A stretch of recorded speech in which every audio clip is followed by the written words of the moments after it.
predicting the future is not in my wheelhouse, and you have to let the season play out because you never know. It's not just your season you're predicting. You're also predicting 29 other team seasons. So, I don't know how it will go, but I know that there have been a lot of years where people have said this is what's going to happen, and in the first 10 games they're running scared from those predictions. So let's wait for it to play out before we decide this is what it's going to be, because I really don't have an idea. Because you have a young team, like I said before, if we prioritize those things, we'll punch above our weight. I'm pretty sure about that. I mean, we had a top 10 defense last year for a lot of the season. Does that mean we're going to have a top 10 defense this year? No, we got to go back to zero and learn those lessons, not let other things block in. But we're also not playing the same teams either. The other teams are different. The deck gets shuffled every year, including our own. When we get back to the postseason, it's not going to happen because of one season. It's not going to be like, well, this was the year that did it. If it happens this season, it won't be because of what happens between now and the postseason. It'll happen because of a series of seasons. That's always the way things occur. At the time, things, they seem arduous. They seem, far-reaching, but it's always a series of seasons that adds up. What we're looking for is overall improvement over a long period of time. That's not the most sexy, exciting thing that I could say to you. But, it's more persuasive to create this illusion of control than create the reality of uncertainty. It's like, so that's not what we're trying to do. I'm not trying to mislead anybody, but it would be easy to try to find something that's more catchy and exciting. But we just want long-term overall improvement. That doesn't mean every season is going to go the same way. Sam, would you expect Shai to be ready by the start of the season? I don't know the answer to that.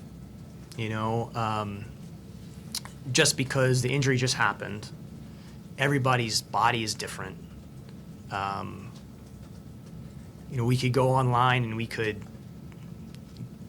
say, this is how long it takes to get this. That's on the average person, right? So, the average, no pun intended, the average Joe, there's nothing average about you. You're an elite performer. But your MCL is very average.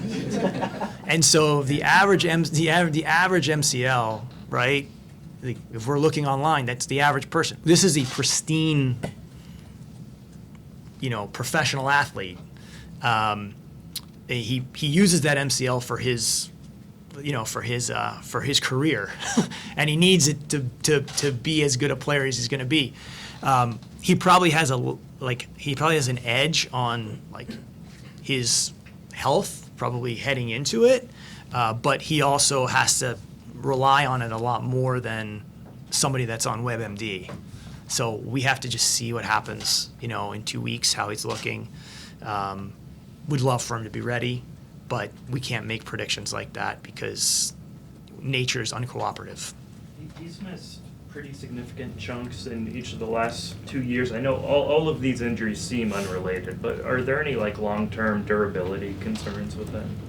I mean, all of these injuries seem unrelated, so no. Can you tell us how he sustained the injury? Yeah, he was just working out in the gym, and I wasn't there at the time, but I think he just lost his footing for a second, and his knee just kind of turned inward. He finished the workout. He didn't have any pain at all, but woke up the next morning and was really stiff.